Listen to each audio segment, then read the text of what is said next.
नमस्कार, दिलखुलासमध्ये पुन्हा एकदा आपल्या सर्वांचं स्वागत आहे।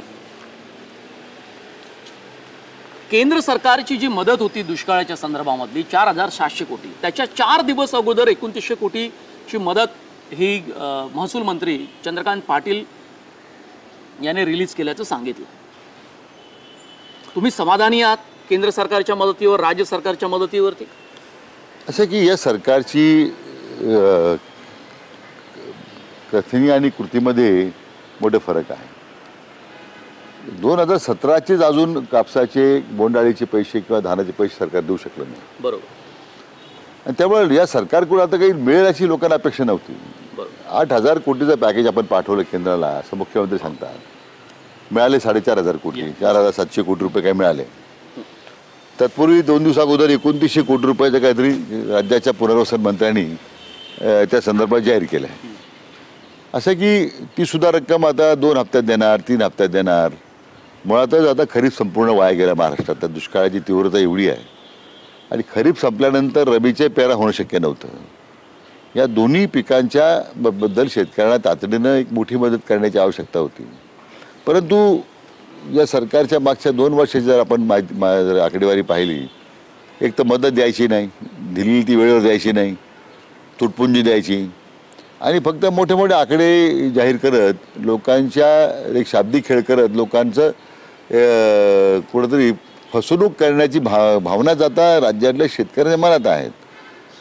8000 कोटी पंतप्रधानांच्या शेवटी देशाच्या प्रधानमंत्र्यापासूनच कोणी गंभीर नाही ना। प्रधानमंत्री मागच्या 6 महिन्यामध्ये 3दा महाराष्ट्रात आले। एवढी दुष्काळाची तीव्रता होती, पण त्यांना मेट्रो पलीकडे दुष्काळी भागातल्या महाराष्ट्राच्या जनतेशी जाऊन भेटावं, बोलावं।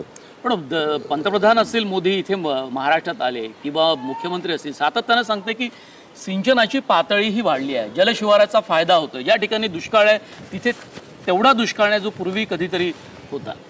नाही, ते सगळे माझं मत आहे की मी सभागृहात म्हटलं होतं, हे झोलयुक्त शिवार झालेलं आहे।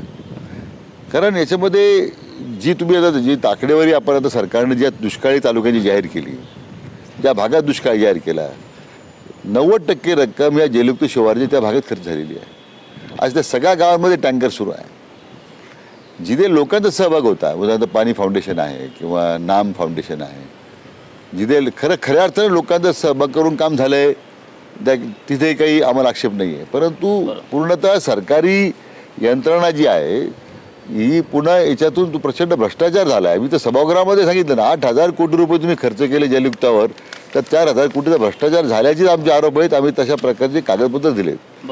त्यामुळे ही जे इतके TMC पाणी साचलं, इतके MCFT पाणी अडवलं गेलं, ही सरकारचे सगळे दावे खोकले निघालेले आहेत। एक फ्लॅगशिप प्रोग्राम म्हणून आता सरकारला पर्याय नाही समर्थन करण्यापलीकडे। परंतु वास्तव काय आहे की ज्या ज्या ठिकाणी जलयुक्त शिवारची कामं झाली, असा गावागाव गाजावाजा एक मंडळी करतात, मुख्यमंत्री करतायत, तिथे मात्र आज टँकर सुरू आहेत। गेल्या 4.5 वर्षामध्ये, आता हे सरकारचा अगदी 6 महिन्याचा एक शेवटचा काळ आहे, विरोधी पक्षनेते म्हणून सरकारवरती अंकुश ठेवण्याचं काम किंवा जे महत्त्वाचे मुद्दे या राज्यातले होते ते सोडवण्याचं काम आपण केलं असं आपल्याला वाटतं? नाही, मी माझ्या कामात जे काम केलं तर मला समाधान आहे। असं की विरोधी पक्ष नेता लोकांनी पूर्वी 11 स्थळी बोलणारा पाहिलेलं असेल। 11 स्थळी बोलणं किंवा हेतू आरोप करणं किंवा त्यातून विरोधी पक्ष नेत्याची प्रतिमा एक राज्याने पाहिली असेल किंवा त्याच्यातून एक लोकांचं स्वतः मत असेल। पण मुळातच सुरुवातीला 1 वर्ष 1.5 वर्ष मला त्रास झालाच, कारण कधी कमकोत विरोधी पक्षनेते असा आरोपही झाला स्वपक्षीयांकडनं आणि इतरांकडनंही। नाही, सुरुवातीला 1 1.5 वर्ष मी नाही करतो की मला साधारण इतक्या वर्ष आपण सत्तेत आल्यानंतर विरोधी पक्ष म्हणून नेता म्हणून काम करताना काही आपले अनुभवी आपले कमी होते। जसं सत्ता पक्षाचे लोक, विरोधी पक्षाचे लोक सत्ता पक्षात गेले तर सुरुवातीला 1 1.5 वर्ष ते विरोधी पक्षासारखेच बोलायचे। दोन्ही बाजू आहे त्याला। पण आपण जर पाहिलं सभागृहामध्ये की प्रत्येक विषयावर सरकारला विचारण्याचं काम, सरकारला धारेवर धरण्याचं काम, याच्यामध्ये आम्ही कुठे कमी पडलो नाही। परंतु राज्याच्या विरोधी पक्षामध्ये पहिली वेळ अशी आहे की संख्याबळ इतकं कमी झालेलं आहे। काँग्रेसचं संख्याबळ कधी 80च्या कमी नव्हतं, ते आज आमचं 40वर आलं आहे। 30 आमच्या मित्रपक्षाची स्थिती तयार झाली। शेवटी संख्याबळाचा परिणाम असतो बऱ्याच वेळा। आणि त्याच्यातून मग उपलब्ध संख्याबळातून ते काम करणं आता आमची काही आणि हा कलेक्टिव्ह विजडमनी काम करावं लागतं. एकीकडे म्हणतं की तुम्ही आक्रमकपणे काम केलं नंतरच्या काळामध्ये, पण दुसरीकडे तुम्ही भाजपमध्ये जाणार या सारख्या मध्ये या बातम्या येत असतात. नाही, मला असं वाटतं की कुठंतरी लोकांमध्ये हा भाजपकडून म्हणा किंवा आमच्या काही मित्रांकडून अपप्रचार होतोय, झाला मी काय नाकारत नाही, पण ते फक्त काय आहे की शेवटी असं आहे की विरोधी पक्ष नेता उद्या राज्याचं नेतृत्व करण्याची क्षमता राखतो आणि म्हणून त्यांना त्याची बदनामी कशी करता येईल हा काही लोकांचा प्रयत्न होतोच ना. म्हणजे आमच्या पक्ष स्वकीयाकडूनही झाला आहे तर काही मी नाकारत नाही. विरोधी पक्षाचं कामच आहे शेवटी जेवढी बदनामी विरोधी पक्ष नेत्याची करता येईल त्याला मी काही मला फारसं महत्त्व नाही. परंतु या सगळ्या माझ्या कामातून मग शेतकऱ्यांचा प्रश्न असेल किंवा सभागृहामध्ये सरकारची जी आकार क्षमता आहे वेळोवेळी त्याबद्दल बोलण्यात असेल. तुम्ही जर आता सगळी आकडेवारी पाहिली, डिबेट्स पाहिले विधानसभेतले, विरोधी पक्ष नेता म्हणून मी जेवढं बोललो आहे तर आमच्याकडे मला वाटत नाही दुसरं कोणी बोललं असेल. मग ही अशी मध्ये ही अशा प्रकारची एक इमेज तयार केली जाते की विरोधी पक्षनेते हे मुख्यमंत्री फडणवीस यांच्या ऐकण्यातले आहेत.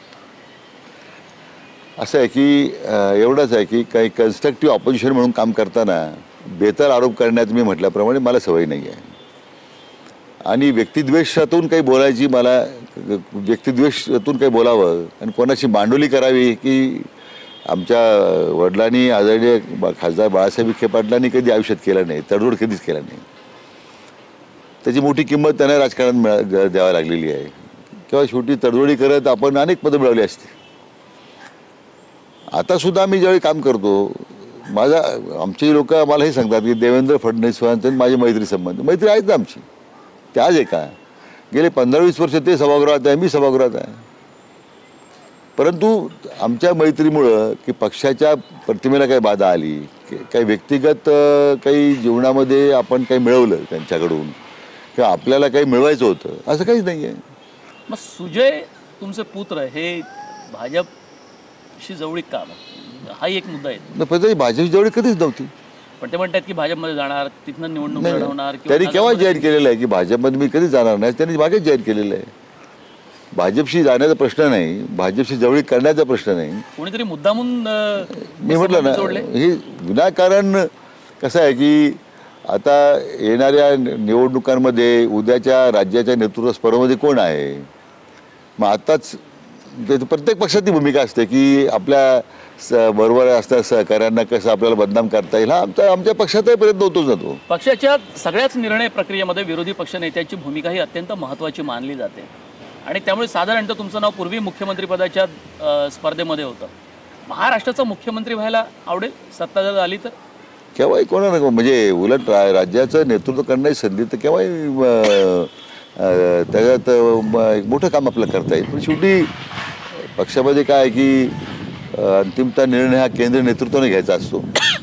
एकतर पहिल्यांदा राज्यात सत्ता येणं महत्त्वाचं आहे. आज आमच्या दृष्टीने कोण मुख्यमंत्री होणार यापेक्षा ह्या धर्मांध शक्तीला सत्तेतून घालवणं हे जे बोलबच्चन सरकार आहे किंवा या सरकारने पूर्ण राज्य अधोगतीकडे नेण्याची जी भावना आज प्रत्येकाच्या मनात आहे त्या सरकारला सत्तेतून पायउतार करणं हेच आमचं लक्ष आहे. बाकी मुख्यमंत्री निर्णय आमचे काँग्रेसचे पक्षश्रेष्ठी घेतील ना.